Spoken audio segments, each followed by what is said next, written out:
Welcome to the Brie Pod. I'm here with me, Brie. So, one of the biggest questions that has popped up is, has endometriosis left? Or do I still have it?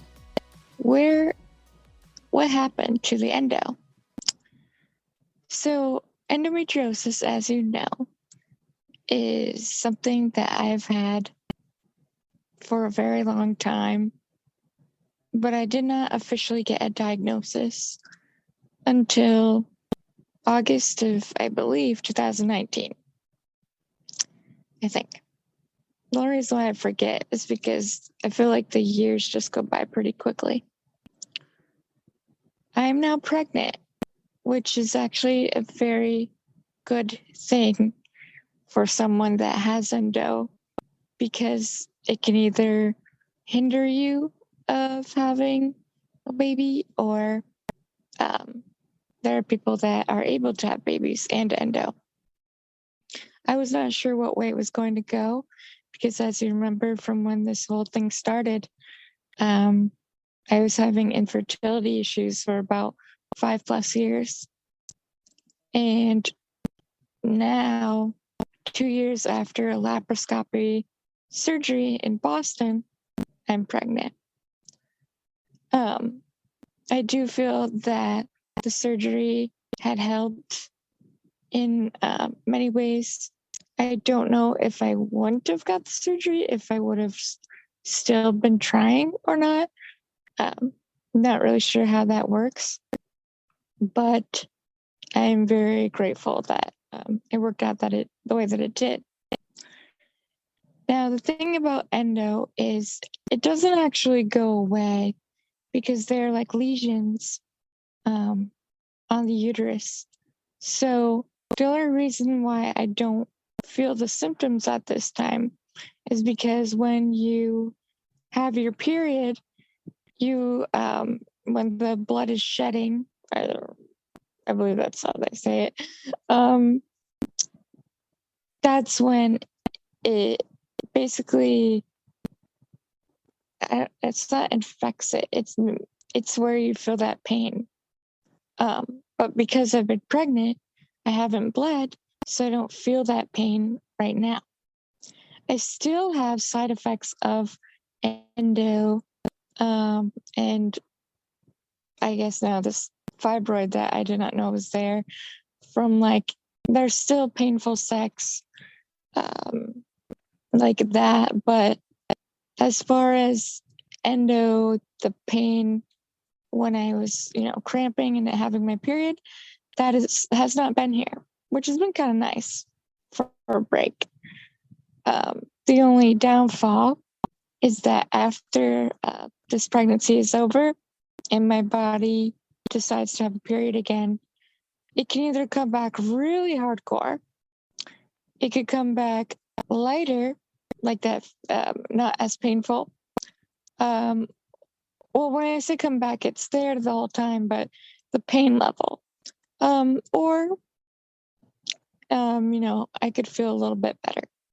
And the reason why I say this is because there is no research or proof that endo is cured by pregnancy. That it's said it can help, but it's not like a cure. It's just like birth control. When they have you take it for endo, it's like a hysterectomy.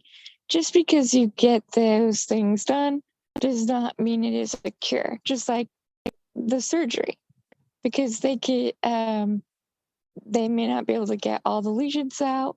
There's the microscopic ones that they may not be able to see, and it can grow back.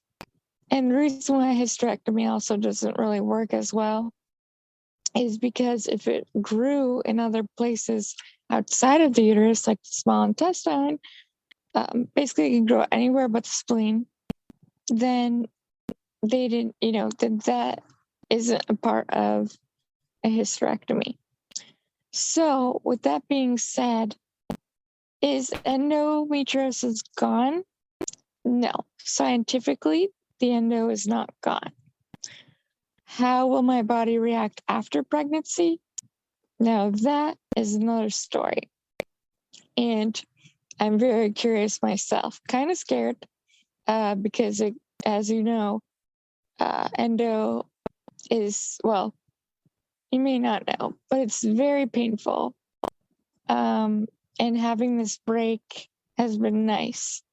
But at the same time, it's not to say that pregnancy is easy either.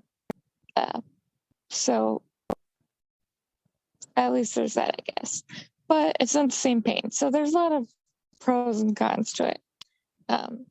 So scientifically speaking, endo does not leave when you're pregnant. A lot of people think that. The symptoms may get better, stay the same, or worse after baby. But the endo just doesn't go away. It's just not, from, I guess, the best way that I understood endo, and I don't know if this is the fully accurate, so don't take it with the best way that I can describe this is basically the tissue that you do shed, I guess. It actually grows on the outside of your uterus. Now, when you have your period, normally the blood has a way to get out. But where endometriosis grows is on the outside. So it creates these little lesions that when you bleed, it has nowhere to go. And then it irritates those lesions, and then, you're in pain. And then because it has nowhere to go, that's how the endo process works. I don't know if that's the greatest example, but that's how I've understood it. The thing about endo is it's just there's so much unknown about it, and then there's so much that's out there that it's just like, even to this day, even with a name to it, I still learn about what it is. Why do we get it? One of the things is that they don't know why women that have endo get it. Just like most chronic illnesses out there, they don't know why it happens. Or some they do, but it just takes a long time to really learn about it. And the medical field, I'm sure has a hard time catching up with everything that's out there to help us. And so that's why it's also hard ciphering through the misinformation and what is accurate. So with everything I said, please take it with a grain of salt, because I'm still learning about it, and I've had it for many years, but the actual diagnosis for two? I don't know. I'm horrible with timing right now. So with that being said, to answer that question, like I said, endo, it doesn't really go away, but it doesn't mean that the symptoms can't come down. I don't know what's going to happen for me. I don't know what's going to happen to the fibroid that they told me that I have either. The whole time, I had no idea that I even had fibroids. I didn't learn that until really this pregnancy. This whole time, I just thought I had endo.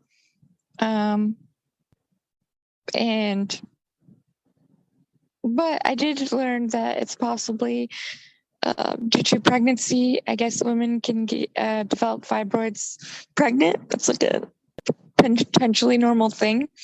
But I also know that in my family, fibroids is actually, it is something that has occurred So yeah, it makes me kind of wonder what is going to happen in that route of my life after pregnancy. Will I have fibroids now? Will the endo be stronger in pain? Will it be the same? There's a lot of questions that are unanswered in that sense, but it hasn't gone away. And on the 9th of August, we get to see the baby again. And that's when they're going to check the fibroid, see if it grew. Hopefully it didn't. At this point in time, it's the size of a quarter. It's in a position where it will not affect, at this point in time, labor or the pregnancy. So I'm hoping that we'll get more answers then. And we're just going to keep an eye on it. And then after pregnancy, I'm obviously going to need to do, another checkup in the realm of endo and now fibroids, and just see kind of what happens. I feel like it's been a learning experience for sure. My body has definitely given me a run for my money.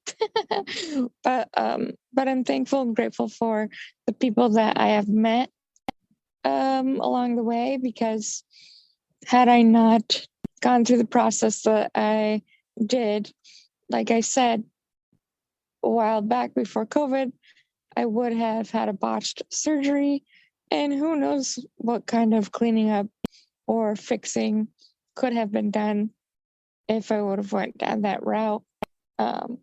So in some aspects, I am thankful for the COVID shutdown, because I was going to get the surgery purely because I was frustrated. I wanted a quick answer. I wanted a quick fix. I wanted to be pregnant so bad. And I think it's important that when it comes to your health, there are 3 pieces of advice that I would give, especially being down the route of the bunny hole of trying to figure out what was wrong with me for this long. And I've been to many doctors, even the gastro doctors. Even the allergists. I went everywhere. Number 1, I would say, is do not give up on yourself. There was a point in time where all the doctors, I even had second opinions. I gave up for a couple, I want to say months, even maybe a year, because I was just tired of being told it's anxiety, it's just a painful period, it's all these things. And it's not to say that anxiety didn't play a role. Anxiety is going to play a role regardless. Anxiety is going to play a role because you don't know what's going on and you're wondering what's happening to your body.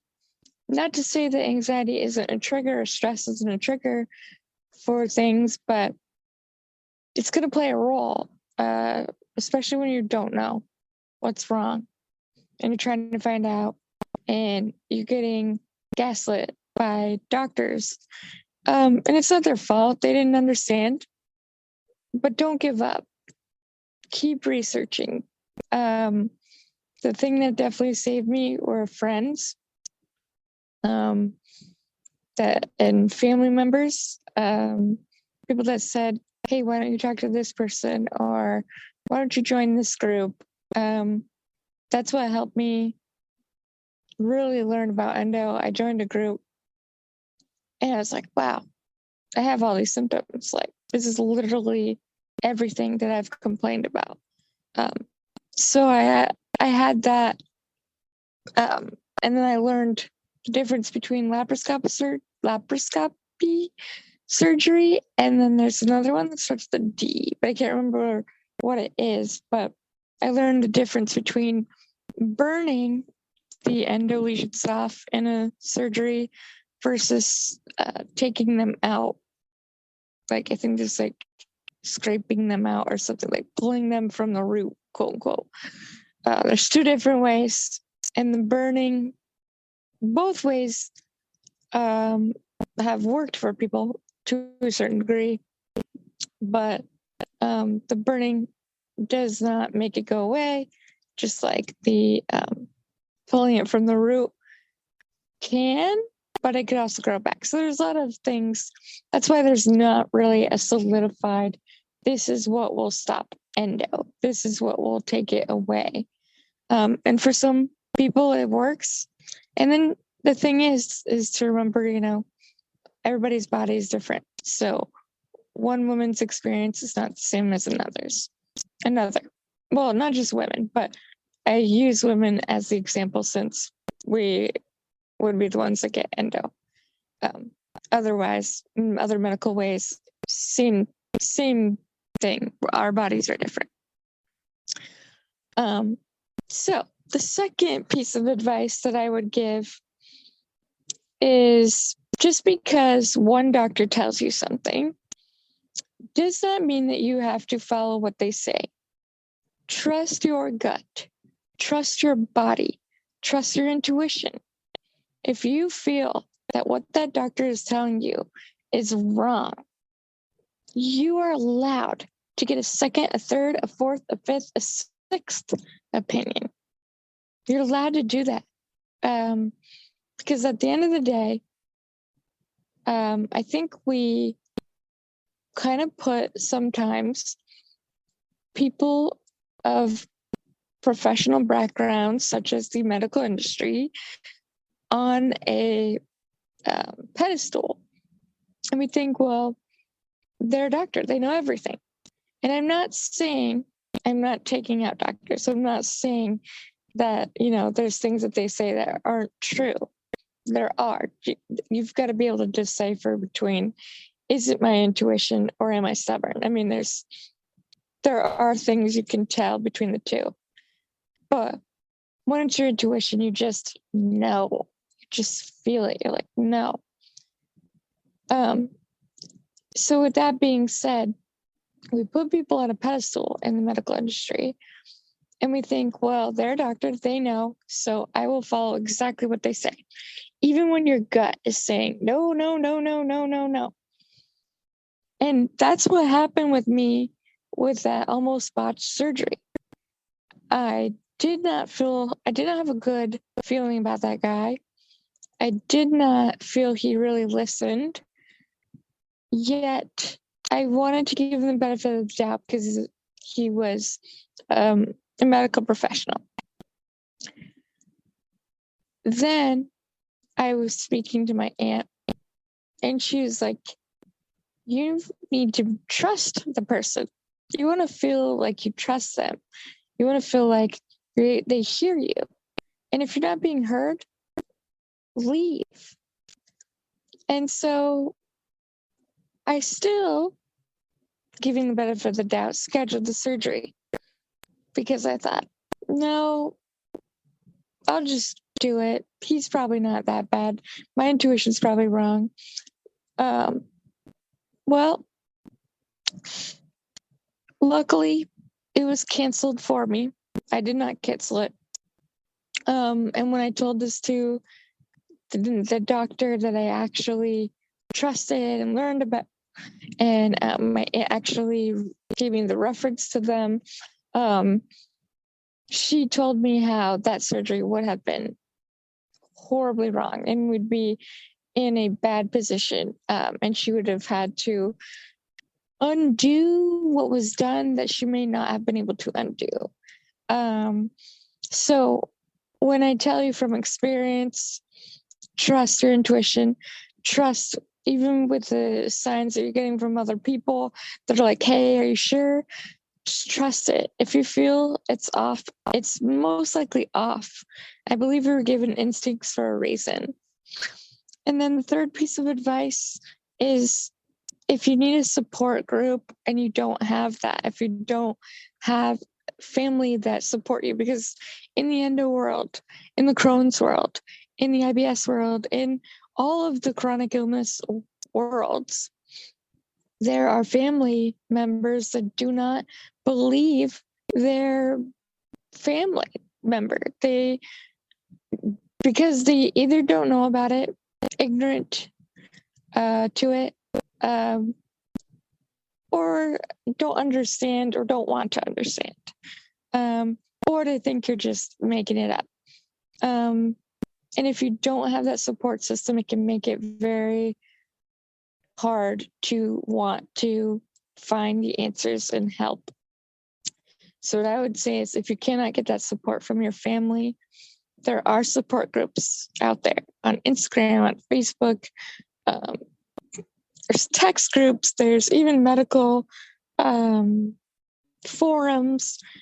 There's so many places where there's so many people that are in your boat that want to support you.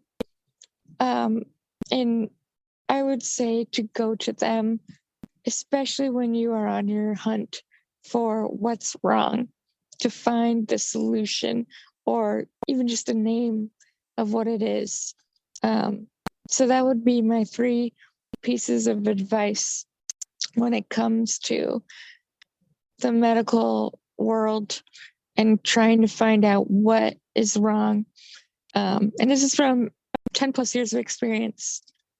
The reason why I share and continue to share my story is because I know that there are so many people out there that are suffering, that are in the shoes that I was in 10 plus years ago, right now, that are being told inaccurate statements, they're being given inaccurate test results, like not test results, but what, their prognosis, what they think it is, the diagnosis, what they think it is. And they're going and spending a lot of money on all these doctors that don't have the research or tools to even know what's going on. It's not to say, again, I'm not bashing the medical field, because the medical field has also helped me. The medical field is how I was able to get a surgery. The medical field is how I'm going to go in and deliver this baby. Like, I appreciate the people that are out there that help. And I know that they're struggling. I know that they have a lot on their shoulders, a lot on their plate.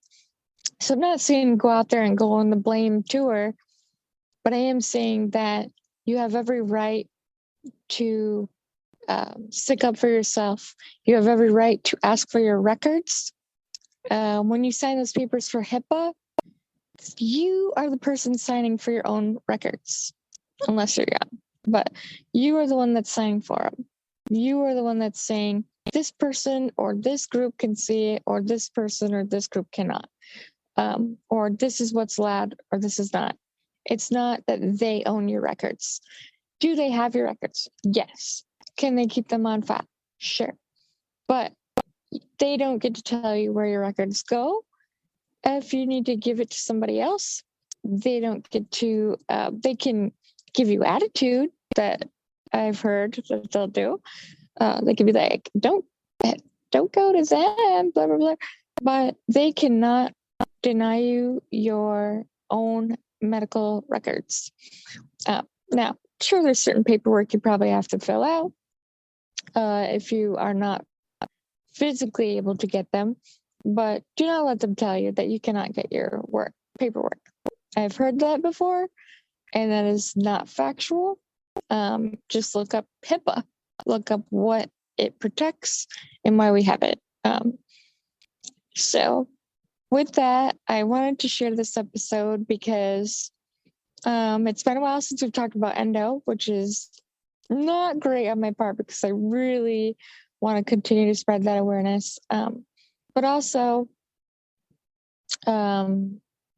it's important to know, I wanted to answer that burning question because I know a lot of people get confused and think, oh, well, you must be healed. Not exactly. I am one of the lucky ones, I'd say, in the sense that I do have endo, but it's not flaring while pregnant. Now, there are people that have endo that still have a bit of pain even pregnant. So there really isn't a cure yet. And I say yet because, maybe in due time, research is going to show us a form of a cure.